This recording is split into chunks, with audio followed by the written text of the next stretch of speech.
Welcome to 102. In this video, we will go over editing records, sending emails, and setting events. Make sure this is a quality prospect or lead to work before sending information. It is your responsibility to make sure you're sending to the right prospects. Speak to your director on recommendations of who to avoid. Couple of examples.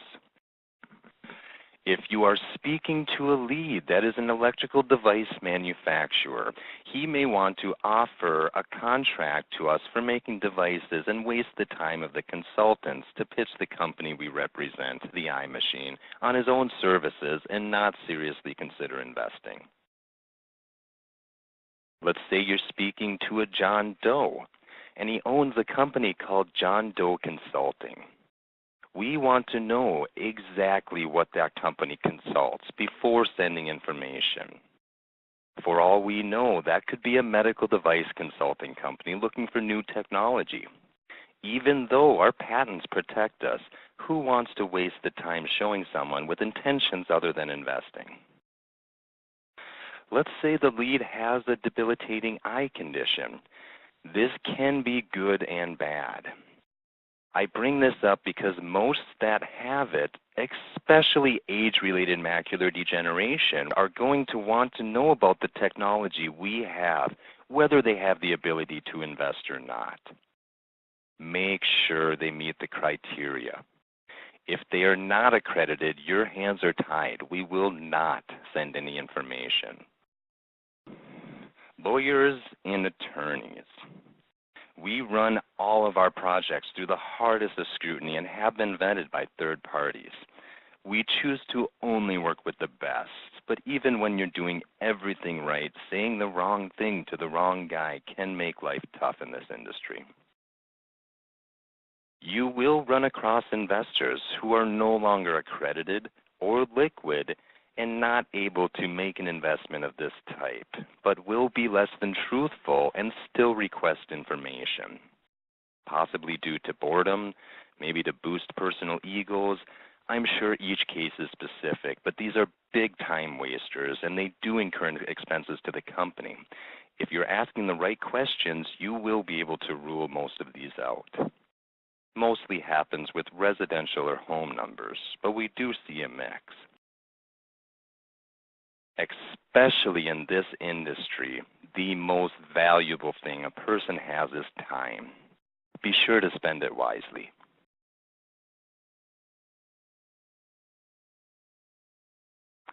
Now, after speaking with a lead, you need to update the information for that lead in the system and send them introductory information on the current project, also your direct contact information.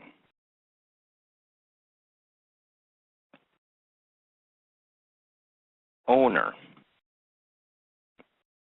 This is now changed to your name since you are working this lead. You first want to delete Lana Pulio and then type in your name.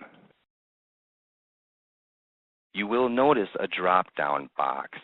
Be sure to choose your name from there and hit save. It will revert back to the original owner if you do not hit save. Even if you type your name in exactly like it is in the box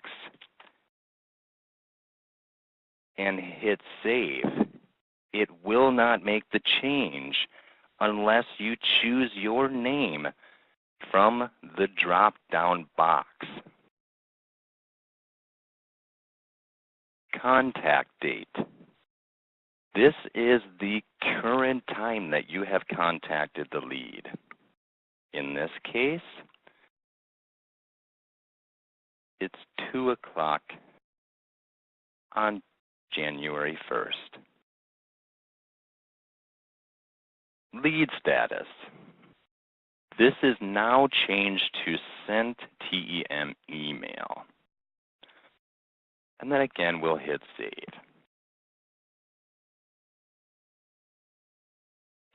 Lead source is not changed. Campaign is not changed. Consultant 1, this is the consultant that introduced this lead to the project. In this case, I'm putting it as me, Jeremy. Consultant 2 is your name or the consultant that is following up. Keep in mind that even though the field says none, I have chosen it to my name and it is still registered. You just need to open the window. Project referred. Our current project is the iMachine, so I'm going to move TEM to the right-hand window using the arrows in the center of the windows. You do the same to move it back with the left-hand arrow on the top. Project invested. The window on the right is projects this lead currently owns units of. Below the record information is the lead information. As you can see, the name currently is in all capital letters.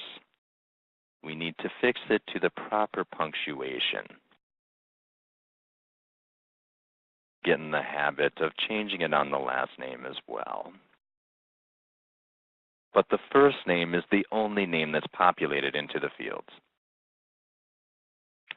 Phone, not changed. Here is where you would add a mobile number. The direct phone is the field where you want to put the primary phone number for the lead, whether it be the cell phone or his office. This is the number that you primarily want to dial. Also the field that the auto dialer dials first. Home phone is the residential phone number of the lead. Best time to reach. This is normally used with either mornings,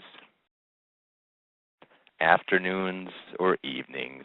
You can be more specific, completely optional.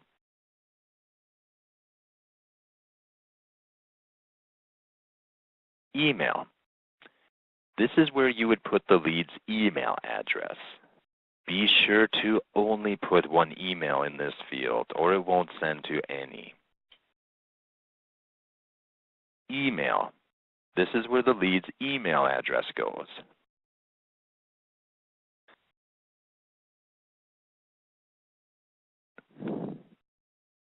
Employment. Here you can put any general information on the lead's employment.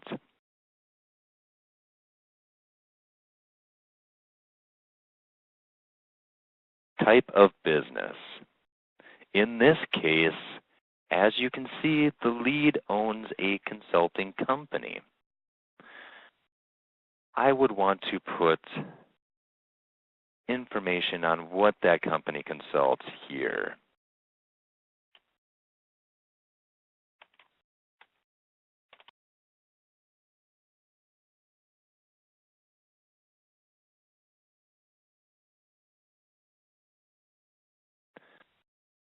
Company name.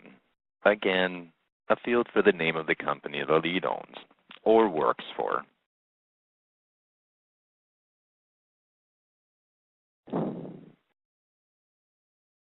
Personality style.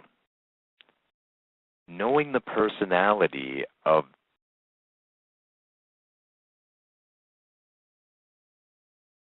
personality style. In this field, you can put whether the lead be an analytical type, driver, expressive, amiable. Gives you a good idea of who you're following up with.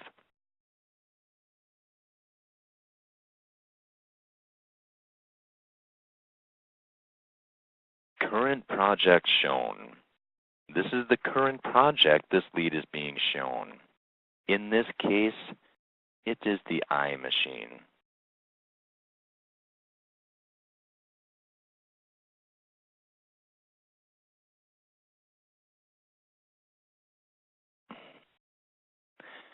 Personality style. This field is for whether the lead is an analytical type, a driver, expressive, or maybe an amiable.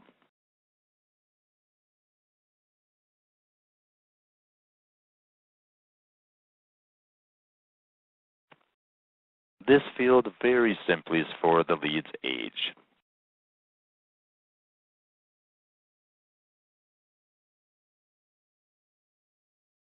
We will now go over the location information. As you see at the bottom of the location information, the first field that we will input information to would be the Zillow. This is for residential or commercial home value. Zillow is a very popular site for pulling residential home values. The Zillow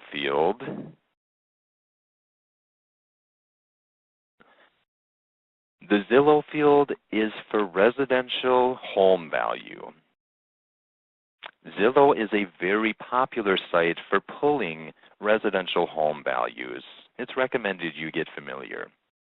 If it's a commercial property, you can put commercial here if you don't have the value.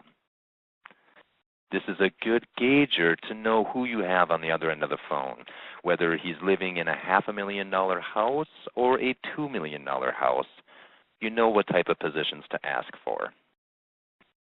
The net worth field is for the net worth of the lead, whether it be 2 million, 4.5, 10. In this case, it's 3.5 million. We'll put that here. Below is the investment history and FedEx information. Previous PP. This is whether this lead has participated in investments in private placements or private offerings. If they have, you would put a check here.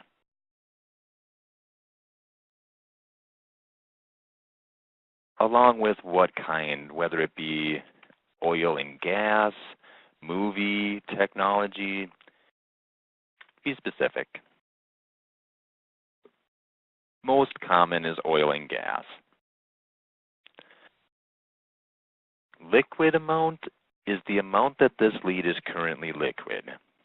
The lead's current liquidity goes here. In this case, it's 100,000.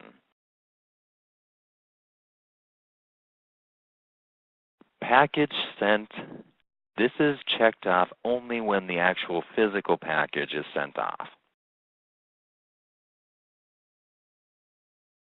As you can see directly below, there's an outgoing FedEx and a return FedEx.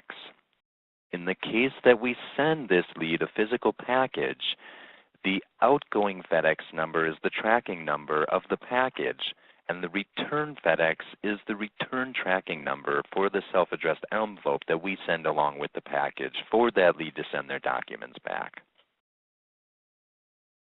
I am going to go ahead and go back up and hit save. It's a good idea to save your work frequently when you're working on a record. Questions asked. Here is where you would put any questions that were asked by the lead. Here is the Add Note button. What this does is pulls up a window for you to put notes into the description field. When you type your notes here, they are time-stamped and placed in the description field. As you can see, it's today's date, the current time, and there's my note. The description field itself is where you will keep all general notes and information on conversations moving forward. Again, be sure to use the Add Note button. All of this information below is administrative. Once this lead becomes an owner of one of our projects, the administrative department will update these fields. Now go over sending. When an investor wants to look at one of our projects, we have introductory information sent out from Lana Pulio, the Director of Investment Relations. We manually send the information, but it all comes from Lana's email address of lana@theimachine.com. The only email that comes from our personal email address is the consultant contact information, which comes from and shows a return address of your personal workspace email, your first letter of your first name, last name, at accreditedig.com. That information can be found in your new consultant information, document 100. Initially, we send out two emails, the iMachine intro and the consultant contact information. Once you have updated all of the fields on the page, be sure you hit save.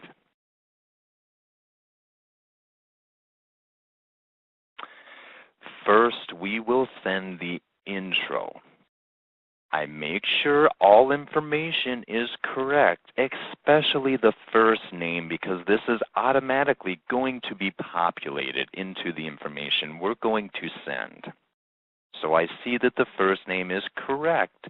I'm going to access the email template window. Here is where you find all of the available email templates to send. All of these emails come from Lana, except for the consultant contact information, which we will be going over that further. But we're going to go ahead and pull the iMachine intro up. This is the first introductory email that we send out to a potential prospect. As you can see, the from email address is lana@theimachine.com. This is the address the email is coming from. Below that is the lead's email address or the outgoing email address. This is automatically populated from the lead record. This would be if you want this information to be sent to any additional email addresses. Same as here. Here is the subject line. This is the very first information that the lead will see before opening the email. We do have two attachments attached to this email. The pro forma and the press release on Waxler. These are files that are attached to this email that the lead can open. So the lead will see all of the information in the body of the email, and then we'll also have an option to open a couple of files. You want to be sure that all information is correct, and even scroll down and make sure that the signature is right. Then once everything is confirmed and correct, you hit send. You have now sent the introductory information from Lana Pulio to this lead. We're going to go ahead and also send the consultant contact information of me personally. As you can see, this email is coming from my personal email address. There's no attachments. I make sure the name is correct. My signature is fine. And I'm going to go ahead and send off this email as well. Now this lead has the introductory emails that was sent from Lana and the consultant contact information that was sent from me. Next step, we need to set an event to follow up with this lead at the allotted time. Conveniently located in the Actions window on the left side of the power dialer, you will see Add Event.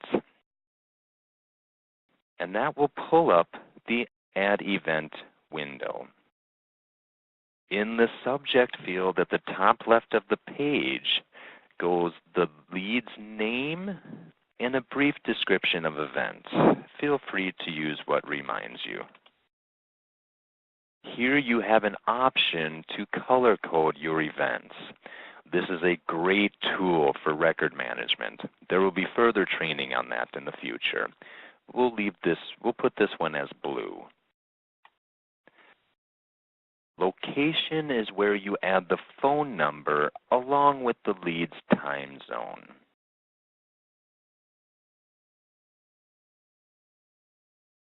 In the Assign To field, be sure to put the name of the consultant, whether it be your own or another's, and allow it to drop down and choose the name to confirm, or it will not be properly set, just like changing ownership in the previous training.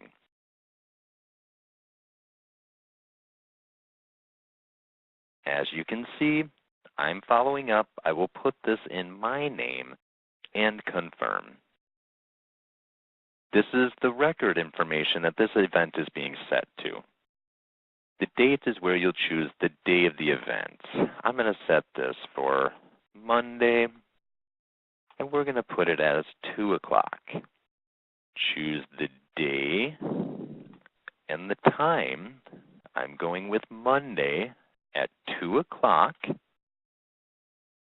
Do not need to make any changes to duration. Type and status are not required. Comments field is normally where you would copy and paste the original notes from the initial call, or any notes moving forward. This field is optional as well. Use it to your advantage. Disregard max attendees. Now the Remind Attendees field, this is currently set at no reminder. If you would like, you can set the system to send you an email to your personal email 10 minutes before the allotted appointment. The Remind Attendees default is set at no reminder.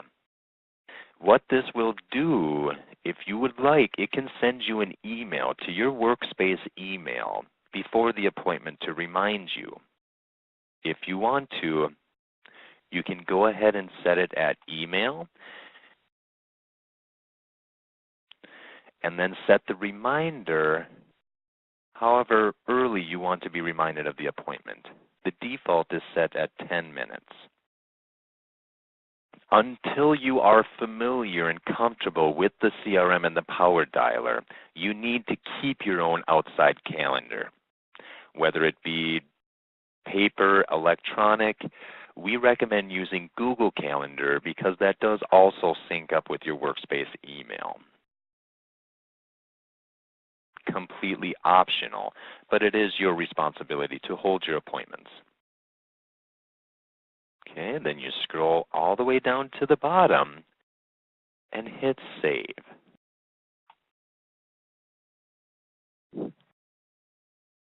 That event is now set. In order to make sure this event was set properly, you can check it in the calendar. The calendar is always default set on today. I'm going to choose the next 7 days because I set that for Monday. As you can see, the very top event is John Doe transitional call related to the lead John Doe. This is the date that this event is set for. We set it for 2 o'clock on 2 o'clock. on Monday, I am the owner of this event, and I can even pull up the event to reference any of the information that I had put there. There will be further training in the next video on event and calendar management.